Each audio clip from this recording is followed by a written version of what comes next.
Hi guys, আমি নয়ন সরকার নিয়ে আসলাম তোমাদের জন্য আর একটা নতুন ব্লগ। আমি জমিতে গেলাম, গিয়ে দেখি কাঁচা টমেটো হয়ে আছে। তো ইচ্ছে হলো কাঁচা টমেটো দিয়ে মাছের মাথা দিয়ে রান্না করব, কিন্তু মাছের মাথা তো রান্না করা যাবে না, কেন কি বাচ্চারা খাবে। তার জন্য আমি কাতল মাছের পিস দিয়ে আজকে এই রেসিপিটা রান্না করব। তোমরা দেখতে থাকো। এই দেখো, আমি আমার মাছগুলো ভেজে নিচ্ছি, আর মাছগুলো মাছের মাথার মতোই ঘেটে মেটে রান্না করব। এই দেখো, মাছগুলো আমি ভেজে নিয়েছি। এটা সব রকম মাছ দিয়েই করা যাবে, শুধু কাতল মাছ না। তো এই দেখো, আমি মাছগুলো ভেজে নিয়েছি, খুব সুন্দর করে মাছগুলো ভেজে নিয়েছি।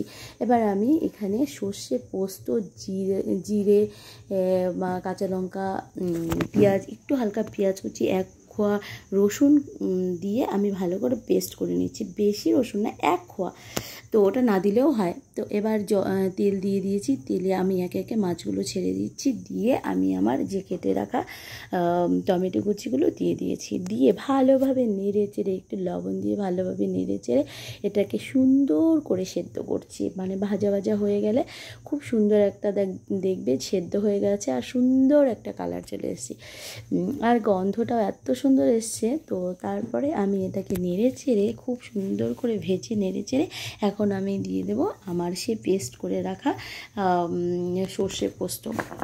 তো এবার আমি এটাকে দিয়ে দিচ্ছি ভালো করে, একদম সর্ষে পোস্ত যা ছিল সব একসঙ্গে পেস্ট করেছিলাম, ওটা সবটাই ঢেলে দিয়েছি। দিয়ে ভালোভাবে নেড়ে চেড়ে একদম সুন্দর করে ভালোবাসা দিয়ে সবাইকে একসঙ্গে নেড়ে চেড়ে সুন্দর করে আমি রান্না করছি। এই যে দেখো, সবার গায়ে গায়ে না মিশলে আবার টেস্ট আসবে না। তো আমি এখন একটু হলুদের গুঁড়ো আর একটু হলুদের গুঁড়ো আর লঙ্কার গুঁড়ো আর জিরে গুঁড়ো, ধনে গুঁড়ো যা ছিল গুঁড়ো মুড়ো সব দিয়েছি। দিয়ে ভালোভাবে নেড়ে চেড়ে ওদের সবার গায়ে মিশিয়ে দিচ্ছি।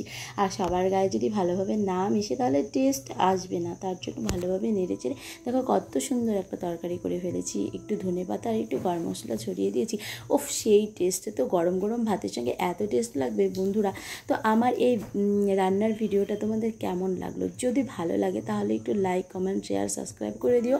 এরপরে আরও নতুন নতুন সুন্দর সুন্দর রেসিপি তোমাদের সামনে নিয়ে আসবো। তো এবার আমি রাখছি, এরপরে নতুন আরেকটা ভিডিও নিয়ে তোমাদের সামনে চলে আসবো। Tata, bye bye.